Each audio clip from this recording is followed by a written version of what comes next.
Welcome back to Run Faster Media. Today, we're telling you all about macro cycles. And if you remember from last week, those macro cycles are the 4-week training blocks where you balance the weeks of hard work and the weeks of recovery.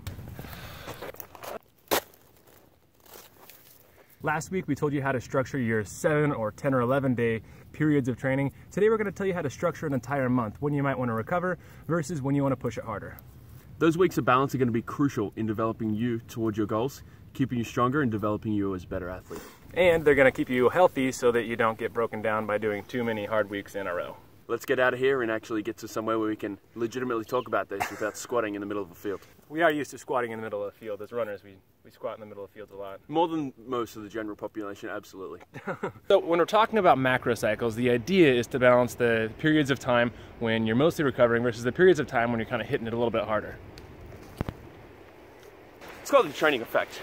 So your body goes through all this hard effort, this hard work that, you know, puts your body under stress, and then your body has to absorb, recover and figure out how to come back to that homeostasis, where at that point, after which you actually develop as an athlete. That's where the improvement comes from. It doesn't come from the hard training, it comes from the recovery after the hard training. So that's really what the training effect is about, and why it's so important to balance your recovery days with those days of hard effort.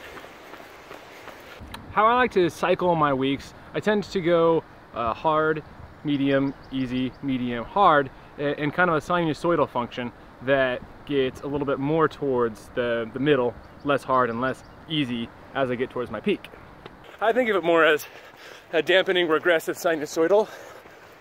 And personally, I think of it as a negative tangential curve where you vary exponential increases with the abyss, followed by a negatively increasing period of training that regresses out to a negative nothing.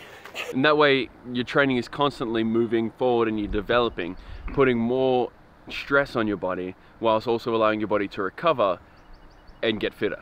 Todd kind of touched on this a little bit in the last video, but towards your peaking, towards the race that you're aiming for, sometimes it's better to actually reduce the length of your training cycle. And so we talked about going from that 10 to 7 day cycle. Sometimes that can reduce you even a little bit more. Reducing workload, while volume might be decreasing, intensity is increasing. What this allows you to do is focus on different systems within your muscles. Sometimes you're focusing on general aerobic parts of your general aerobic functions. Sometimes you're focusing on more body strength, which is really when you hit that heavy distance and you do a lot of hill works. And then sometimes you're really focusing on how your body can store and process lactic acid, which was when we get into those type of workouts. Yeah, and those lactate workouts are generally done more often towards the peaking portion of training because they're so taxing on the body.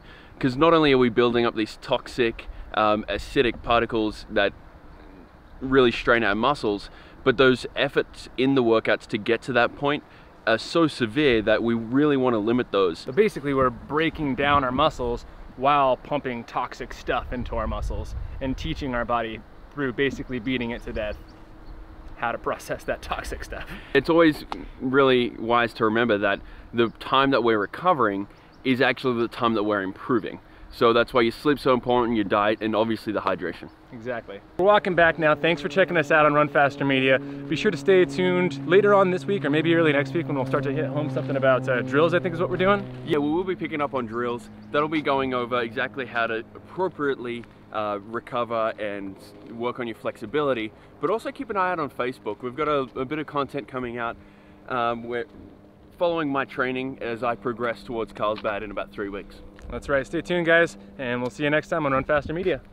See ya.